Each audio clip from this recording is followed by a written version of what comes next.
Now we're going to start cooking for our virtual Wednesday night supper for Church of the Mediator.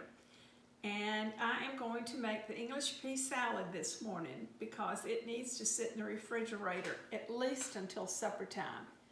If I had been smart, I would have made it last night, but I was too tired. So here we go. I've drained 1 can of LeSueur tiny English peas, and that's the kind of peas I've always made this salad with. And if you like a larger pea, that's great, but this is what I use. It's been drained. I'm going to put it in my container. Then I have a small can of sliced black olives, and it's been drained. I'm dumping it into my container. I chopped up not one green onion, but 1 bunch of green onions that you buy in the grocery store. Now I chopped that this morning. Now it goes in the container. The next thing I do is use Italian seasoning, and I use a tablespoon, but I don't measure it because I kind of do it by sight. If you're more comfortable being exact, get you a tablespoon. But I'm going to estimate. Now I put that in the container. The next thing I'm going to do is I would use a 1/2 cup of mayonnaise. As you can tell, I prefer Duke's. And it's a brand new bottle.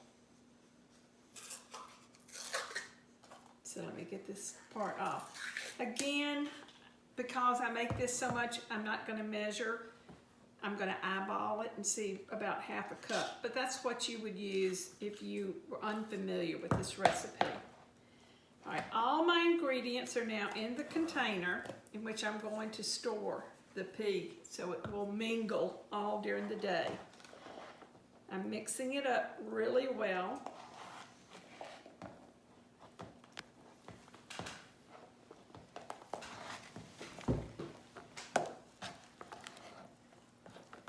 Don't stir it so much that your peas get all mushy and then you end up with mushy pea salad. That's not what we want.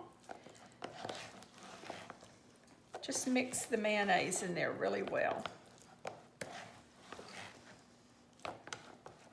This is looking very good.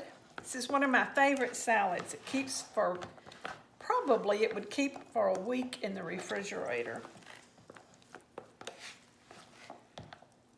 All right. That's what it should kind of look like. All the peas are covered, everything's mixed. And now I'm going to put the lid on and put it in the refrigerator to set up. The next part of our virtual Wednesday night supper is going to be the meatloaf. And I bought some ground beef yesterday at Winn-Dixie. Normally I use ground round, but this is ground chuck. And our supper for the Wednesday night virtual supper at Mediator will be our meatloaf. And I have 1 pound and 4 ounces because I couldn't get just 1 pound of ground chuck. Normally I use ground round, but ground chuck is what was available, so that's what I bought. So put that in a mixing bowl. I chopped up 1/2 of a yellow onion. I'm putting that in there. Normally I would use a 1/2 cup of chopped bell pepper, and I think that's about what this is. I did not buy a whole bell pepper and chop it up because I had this container that has chopped bell pepper in it, and I'm just going to use it when Dixie has it. That way I don't have to save a bell pepper. Sometimes you only use 1/2 of it and then the other 1/2 will get waste. All right, this is the garlic I buy. It is in a tube. It's fresh garlic. It's so easy to use. A teaspoon of this kind of garlic or chopped garlic is good. But again, I don't measure. These are things I make all the time. So just by sight, I'm going to put some garlic in here. Well, let me get a shot of the label there. Oh. So let's see what it is. Hold on, get it focused. It looks like it says original RLIC. I don't know what the brand is. It doesn't really say. It's not. It's just organic. Okay. All right. I didn't have any tomato paste or tomato sauce, but I do have ketchup. So I'm going to add a tablespoon, just by sight, of ketchup. And the last ingredient is an egg. I'm going to put that in there. And then I'm going to mix it. You can turn it off while I'm mixing. Now all my ingredients are well mixed. I just use my hands. They're nice and clean. That's the best way to mix.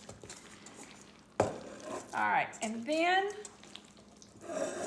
I'm going to take my meatloaf as it is. Whoops, I dropped some here. It's pretty mixed to me. All right, I'm going to sit it back in the container in the bowl until this afternoon when I cook, and I'll shape it, and you'll get a video on that later. Our virtual Wednesday night supper is going to be stuffed potato. Get an Idaho potato, and we're gonna bake it. That's the first thing you do. So I have my potato, and I like to put a little olive oil on the outside of the potato, over the skin, just all over. There we go. I don't wrap my potatoes in aluminum foil because it makes for a funky potato shell. This way the potato shell, when I start to stuff it, will be nice and crispy and firm. Then you poke a few little holes in your potato. I always do about 7. That'll keep the potato from bursting when it's in the oven. And I'm going to put it in a 400-degree oven, and I'm going to bake it for 1 hour. And in 1 hour, I'll take the potato out, and then I will show you how to stuff it. Our meatloaf out of the refrigerator that has sat for a while. And I'm now going to form this meat and all of its seasonings into a nice sized loaf. Putting everything here on the pan. Meatloaf ground chuck that we seasoned, took it out of the refrigerator, and now I'm going to form it into a loaf shape on the pan that I'm going to be cooking this in. So you do your meatloaf in a nice little loaf, because I love a meatloaf sandwich, and there will be meatloaf left over. Tomorrow there'll be yummy meatloaf sandwiches. And then I'm going to place it in the oven. 375 degrees. And I'm going to cook it for an hour. Also, I'm pulling out my potato that I baked. Here we go.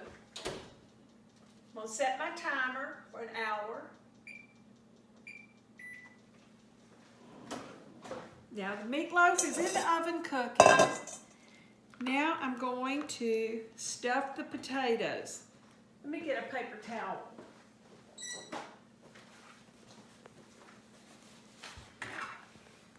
Your potato is baked, and I'm going to cut the potato in half. It's a little hot.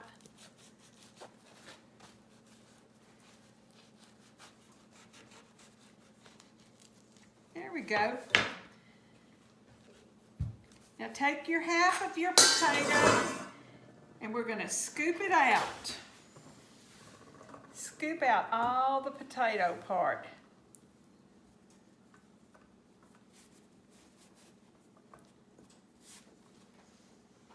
There you go.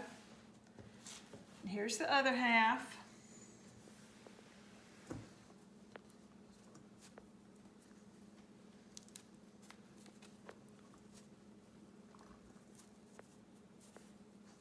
Okay, I'm going to put the potato skins on the pan. Okay, I want you to cut it off for just a minute. All right, I'm taking the potato that I knocked out of the shells there, And we're gonna mash it up, and I'm just using a fork. It's not a big deal. Kind of mashing it a little bit. I've got some half and half. Just want to use a little tiny bit of half and half. Barely a fourth of a cup. Oh, sorry y'all, the hay pollen's bad today. I'm gonna use the potato and mix it up good here with this half and half. Mash it in there like you're making mashed potatoes. All right, got my butter. I'm gonna put a nice little tablespoon of butter in there.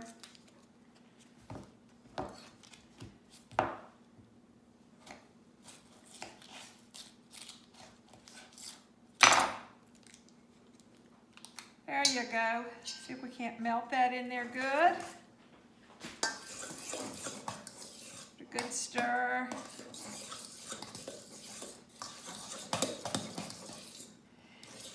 The stuffed potatoes, you can put just about anything in. I like to keep mine pretty simple. I'm going to add a little sour cream. A tablespoon. Mix it up here in the potatoes. See, they're getting kind of creamy.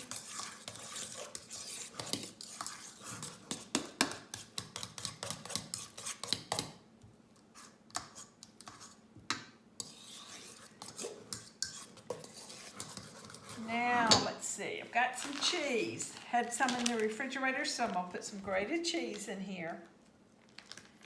If I can get that package open. There we go. A couple of tablespoons. I don't like it to be too cheesy. Give it a good stir, mix it up.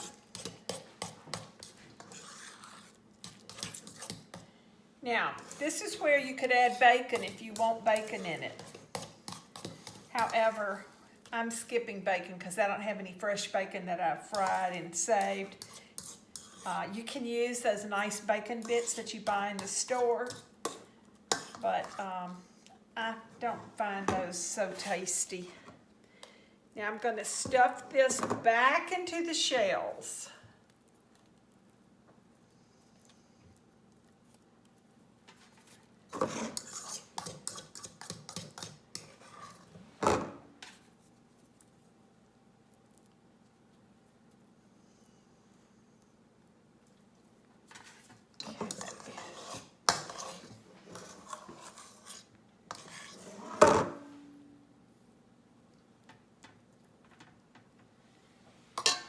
And y'all, that is done. We could sprinkle some paprika on top to make it pretty, but I'm not gonna do that. I'm gonna put those in the oven and bake them the last 30 minutes of cooking the meatloaf. And then it'll all be ready. And I'll pull out the salad that I made earlier, and it's in the refrigerator, becoming all marinated and married with all those fresh herbs. And that will be our supper tonight.